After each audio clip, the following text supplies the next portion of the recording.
Boa noite, amigos. Recebemos com muito prazer a doutora Luana Muri, que é dermatologista e que se divide entre Recife e São Paulo. Do Recife, São Paulo, para a felicidade nossa estar no Recife, e vai conversar conosco. Nesse mês de janeiro, em pleno verão, ela vai dar dicas importantes. Você já foi entrevistada pela Forbes. Como foi essa história da Forbes? Foi. Então, isso da Forbes, na verdade, foi por conta da medicina também, né? Eles fazem uma festa em Nova York durante a semana do empreendedorismo, e aí eu fui representando mulheres na neurociência, até por conta também da minha outra empresa médica, né? O Medmundo Afora. Então, basicamente, a gente criou um curso de inglês médico que é reconhecido pelo MEC. Então, é um curso de inglês para médicos, e aí eu fui falar justamente da importância do inglês para essa nova geração de médicos, estudantes de medicina. Então, foi aí que surgiu esse contato. Olha, com essa cara de menina, é presidente desse grupo Mundo Afora. O que é o Mundo Afora? O MED Mundo Afora surgiu, assim, quando eu ainda era estudante, então, na faculdade.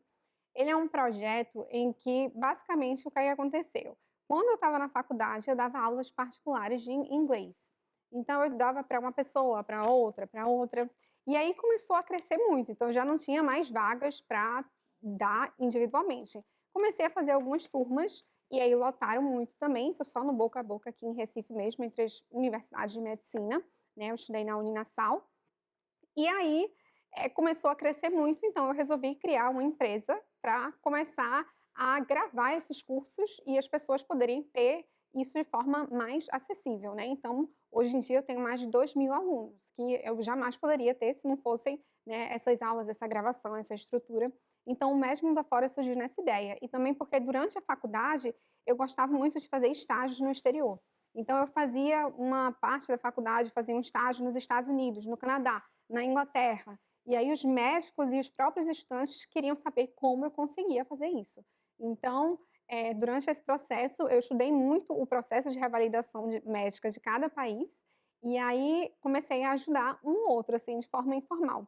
E aí, quando eu criei o Med Mundo Afora, a gente tem o programa hoje que manda até médicos e estudantes para fora também, para terem essas experiências. Alguns vão e revalidam o diploma e ficam de forma definitiva, e outros vão, se capacitam e depois voltam para o Brasil trazendo essa bagagem. Você trabalhou num hotel, num hospital famoso de Nova York, foi? Isso. Como foi essa No experiência? Mount Sinai. Foi uma experiência muito boa, assim, principalmente porque ele é referência na área de pesquisa, tanto para a parte de cabelos, né, para problemas de, por exemplo, queda de cabelo. Então, aprendi muito nessa parte e também muito forte na parte de pesquisa. Infelizmente, no Brasil, a gente tem, né, a parte acadêmica, mas o investimento lá fora ele é muito maior nessa parte de pesquisa. Então, tive a oportunidade de participar de pesquisas, por exemplo, para descobrir novas medicações para queda de cabelo, novos tratamentos. Então, todo esse processo foi assim muito importante para me ajudar a ter a formação que eu tenho hoje e a bagagem que eu trouxe para o Brasil, né? Você sabe, doutora, que esse problema de queda do cabelo, o homem fica careca, a mulher não pode ficar careca, né? Tem uma história que elas gostam mais dos carecas, é conversa para boi dormir. Mas há coisas modernas no tratamento contra a queda do cabelo. Muito. Hoje em dia, a gente tem diferentes tratamentos para queda de cabelo. Desde, por exemplo, o minoxidil, que qualquer homem que tem ali uma calvície já ouviu falar, né, do minoxidil. Tem também o finasterida, que tem até, né, algumas pessoas têm um receio, principalmente os homens, de usar esse tipo de medicação pelos efeitos colaterais. Então, a gente tem as medicações orais, essas são as mais comuns, até uma espironolactona, e também a gente tem as tecnologias. Então, hoje a gente tem, por exemplo, um dos tratamentos que a gente mais fazia em Nova York, no Mount Sinai, era o PRP, que basicamente você extrai o seu sangue, ele vai passar por um processo de centrifugação para extrair o plasma, e aí ele pode ser, lá fora, ele pode ser injetado no couro cabeludo. Aqui no Brasil, isso ainda não é permitido pela Anvisa, mas pode ser feito na forma de drug delivery, que é um procedimento que a gente pode fazer também. Então, faz um microagulhamento e coloca esse seu próprio sangue, que é o seu próprio plasma, no couro cabeludo e ajuda bastante a crescer o A cabelo. senhora faz isso? Faz, com Mas, certeza. e não falta cliente, né? Não falta hoje em dia, né? O estresse também é um dos O fatores estresse que contribui muito para a queda de cabelo, e hoje em dia, no mundo que vivemos, temos muitas pessoas, né, que e passam por isso. outro problema, principalmente do jovem, é a acne. A acne também tem coisas modernas no tratamento da acne. Muito, muito. A gente tem desde os retinóides, desde das medicações tópicas, então um retinol que a gente vai passar no rosto, a isotretinoína, que é o famoso Roacutan, que já tiveram muitos mitos, né, sobre o Roacutan, muita gente falando coisas que não procedem, e hoje em dia eu acredito que a gente tem muito mais educação sobre isso, e as tecnologias. As tecnologias, elas vêm muito também da Coreia, que é um dos países mais avançados, assim, nessa parte, mas hoje em dia a gente tem, eu digo que o céu é o limite. Então, tem paciente, João, que ele vai investir numa simples medicação de R$ 50 na farmácia, já tem outro que ele vai investir em tratamentos de até R$ 50.000 mensal para tratar ali a acne dele. Então tem muitas possibilidades. Agora, a senhora deve ter dado conhecimento de muitos problemas de clínicas, também aqui, mas mais em São Paulo, e coisa que usam produtos que acabam até matando, né? Teve caso até de Sim, morte, né? eu vi isso. Hoje em dia eu acho que a medicina está muito comercializada, né. A gente tem que ter muito cuidado, eu digo isso até para os meus familiares, com o médico que a gente confia, porque está muito comercializado. Então tem, por exemplo, uma coisa que é até polêmica de falar aqui, mas, né, como uma médica séria, a gente não pode ter vergonha de bater nesses temas importantes, é a soroterapia, que a gente já viu que não tem evidências que mostram que a soroterapia ela é O benéfica. que é isso? Soroterapia é basicamente médicos que vendem por valores altíssimos, vitaminas em forma de soro, prometendo que aquilo vai crescer, vai fazer com que cresça o cabelo. Então, cresça o quê? Eu já vi propagandas assim, 7 centímetros no mês, para crescer o seu cabelo com a soroterapia. Ou vamos desinflamar o seu corpo, e aí fazem a soroterapia. E aí, essas pessoas que buscam sempre ter um corpo mais legal, ou então que tem, por exemplo, um lipedema, que é um acúmulo de gordura, ou então pessoas que querem se sentir mais saudáveis, vão naquele médico que supostamente é uma pessoa que você deve confiar, e aí o médico faz essa comercialização da soroterapia, que não é reconhecida, né, inclusive pela Sociedade Brasileira de Dermatologia, até de endocrinologia, mostrou que realmente não tem benefícios esse custo tão alto que muitos pacientes pagam. A senhora faz harmonização facial? Eu não gosto muito desse termo de Não? harmonização, não gosto. Tá na moda. É na moda. Às vezes eu pego o cara eu não conheço, ele tá com a cara de neném. Pois é, exatamente. Eu acho assim que hoje em dia tem um conceito que a gente fala muito no lugar que eu trabalho, na clínica, lá em São Paulo, o grupo Thais Campbell, que foi um conceito que a gente criou lá, né? A fundadora do grupo, que se chama Thais Campbell, ela criou esse conceito chamado Quiet Beauty. Ou seja, é aquela beleza que eu olho para você, eu digo assim, que você está mais bonito, mas eu não sei exatamente o que você fez.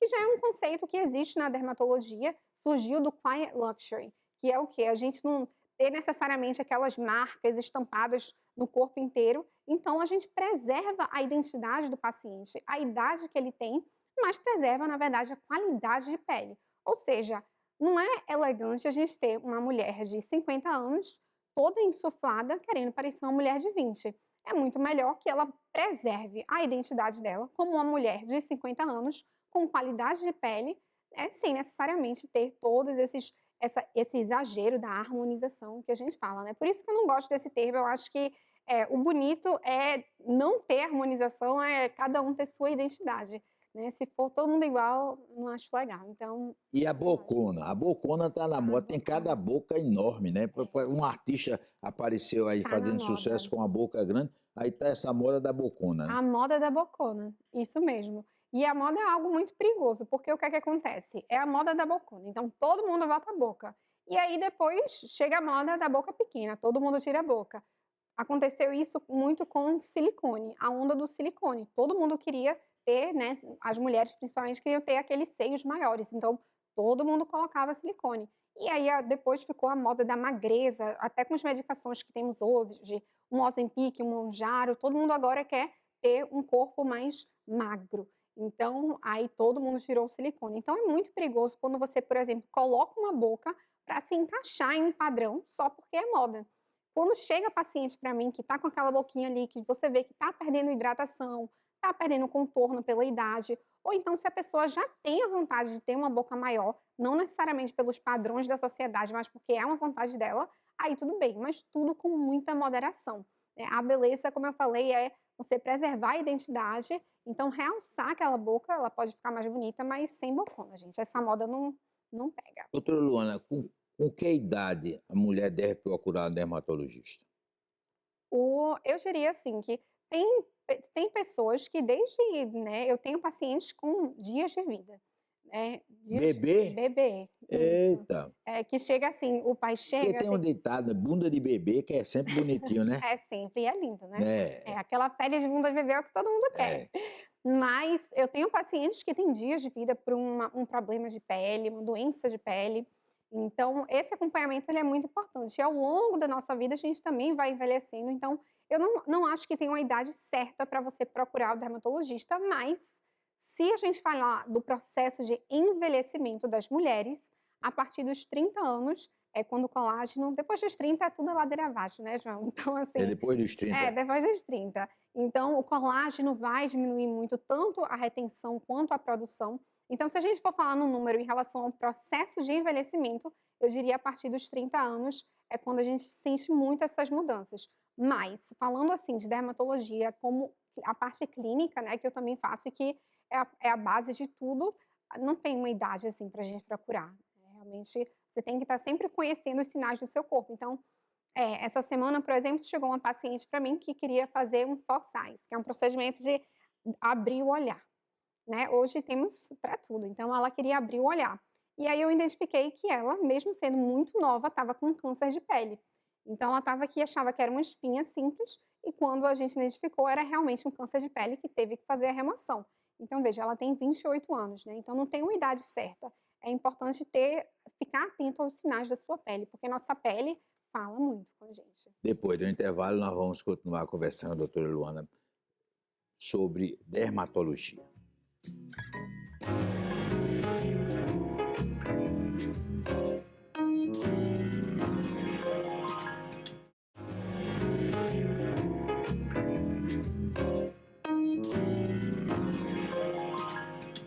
Doutora Luana Muri, Botox.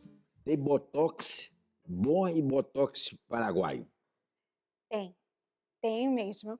Até porque a gente fala Botox porque é uma das marcas mais consolidadas no mercado.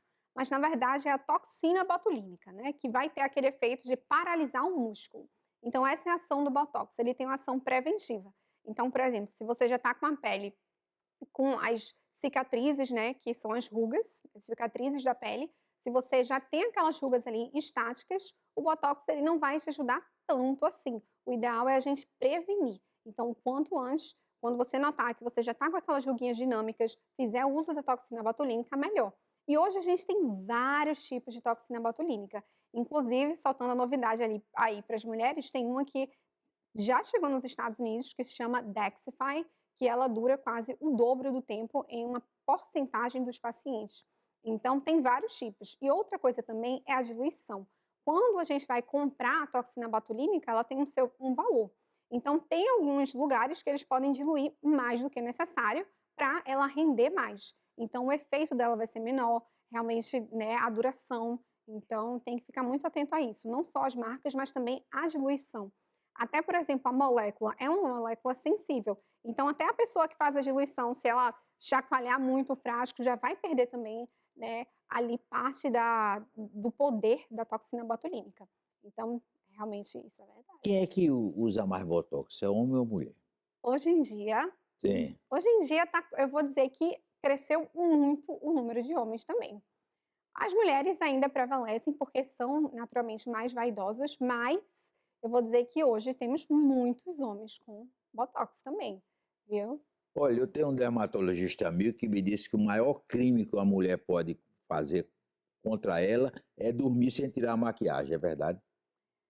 Olha, realmente o que é que vai acontecer, né? A gente vai estar ali, o ideal é que a gente limpe a nossa pele todos os dias. Se você fizer isso um dia, não vai estragar completamente todo o seu rosto, mas para a gente ter os cuidados necessários com a nossa pele, é importante que você tenha essa boa higienização. Então, que na hora de dormir, retire toda a maquiagem, passe ali um hidratante, por exemplo, um anti-aging mais poderoso que a gente tem em dermocosméticos são os retinóis, né? O Madapaleno. Então, para você ter uma boa absorção, é necessário uma pele limpa. né, para aumentar a superfície de absorção daquele produto. Então, realmente temos que lavar bem o rosto, né. Doutora, nós estamos em temporada de praia. Qual é o conselho que a senhora dá para uma pessoa que vai para a praia? É, o uso do protetor solar é algo muito sério, que a gente precisa realmente recomendar, não só para qualquer idade, na verdade. Então, o maior conselho, não só para a época de verão, mas se eu for dizer, não adianta nada você investir em tecnologias caras, não adianta nada você investir em vários procedimentos, se você não faz o básico, que é o uso do protetor solar.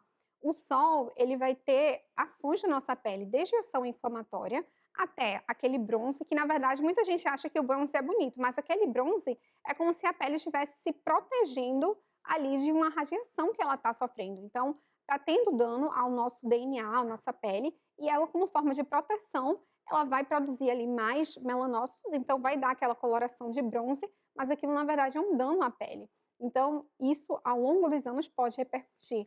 Por isso que a gente tem, né, o Brasil sendo um dos líderes ali de câncer de pele. E câncer de pele, a gente tem diferentes tipos, desde o mais comum, que é um carcinoma basocelular, que você pode fazer a remoção, mas a gente tem também o melanoma, e melanoma mata, né? Realmente, pacientes chegam a óbito, é um dos cânceres mais graves, inclusive, que existe.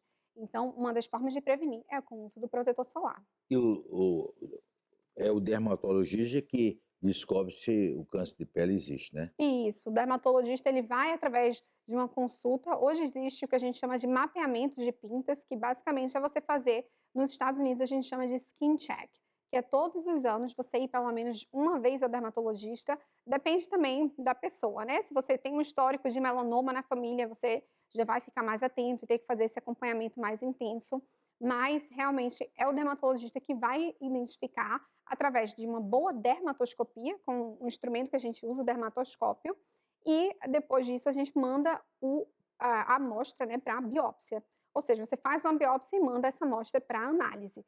Então, aí a gente vai ter a confirmação que tipo de lesão a gente tem ali, qual é o tipo de câncer de pele. E aí a gente vai tratar, né? E para isso, a prevenção é o protetor solar. E quanto maior o fator de proteção, melhor o efeito dele na nossa pele. A beleza da pele é um DNA da pessoa ou não? Olha, então, a beleza é algo assim que eu diria que tem formas da gente refinar essa beleza. Então, hoje a gente tem pessoas, né, que por padrões são consideradas já muito bonitas, então, pelos traços, mas cada um tem seu gosto de beleza. Acho que beleza é algo muito individual também, né? Óbvio que a gente tem o belo. Então, a gente tem coisas que são unânimes. Se eu perguntar para você, por exemplo, o que é que a gente prefere, né? Se a gente prefere uma vista de um mar maravilhoso, ou se a gente prefere estar olhando para os prédios, todo mundo vai dizer, eu prefiro estar olhando para o mar, né? Então, tem algumas coisas assim que realmente são indiscutíveis, mas o belo é algo muito individual também. Então, eu não diria que é um DNA definitivo, porque vai depender muito do seu gosto ali de cada pessoa, mas também, através da dermatologia, a gente pode refinar essa beleza, algo que lhe incomoda, a gente pode tratar, por exemplo, uma manchinha, ou algo que lhe incomoda mesmo ali, por fins estéticos, a gente pode refinar essa beleza, né? E a alimentação influi na pele? Muito, muito. A nossa pele, ela fala muito com a gente. Então, quando a gente é muito comum quando a pessoa está muito estressada, isso vai repercutir na sua pele. Se a sua alimentação, muitas mulheres durante a TPM vão comer muito chocolate ou aumentar o aporte de gordura, e aí isso pode repercutir na sua pele também. Então, com certeza, tudo que a gente ingere, tudo que a gente, né, desde a alimentação até a ingestão de água, então a sua ingestão hídrica, tudo vai repercutir na sua pele. É o maior órgão que a gente tem no nosso corpo e ele fala muito com a gente, né? E, como você disse, deve ir com 30 anos. Mas quem, por exemplo, o jovem que começa a ter espinha no rosto, eh, hoje se resolve isso facilmente ou às vezes a pessoa fica com marca pela vida toda? Isso é até importante falar, porque quando chega alguém e diz assim para mim: "Ah, eu tô ficando cheia, tô cheia de espinha no rosto", isso já é preocupante, porque espinha é igual a cicatriz, e é muito mais difícil a gente tratar uma cicatriz de acne. A gente vê até adultos ou até idosos que têm marcas de cicatriz de acne, né. Então é interessante que quando o pré-adolescente ou adolescente está tendo essas manifestações de acne, trate o quanto antes. com o seu dermatologista, porque essa acne pode virar uma cicatriz, e aí essa cicatriz sim, vai ser muito mais difícil de tratar no futuro. E como a senhora disse, hoje já tem bons tratamentos para resolver Sim. o problema da acne, né? Sim, sim. Hoje a gente tem muitas medicações, a medicina evoluiu muito, né, e evolui essa área da estética, né, da dermatologia no Brasil é um dos lugares, assim, que mais evolui, eu diria. Até tendo a minha experiência nos Estados Unidos, na parte estética, a gente está anos-luz. Então, tratamentos, pra cicatriz de acne, tratamentos para acne, a gente está muito preparado para isso. E medicações também. Hoje a gente já tem medicações muito boas que podem ajudar. Então, um bom dermatologista ele vai saber identificar a causa daquela acne e como tratá-la. E hoje nós já temos bons medicamentos brasileiros.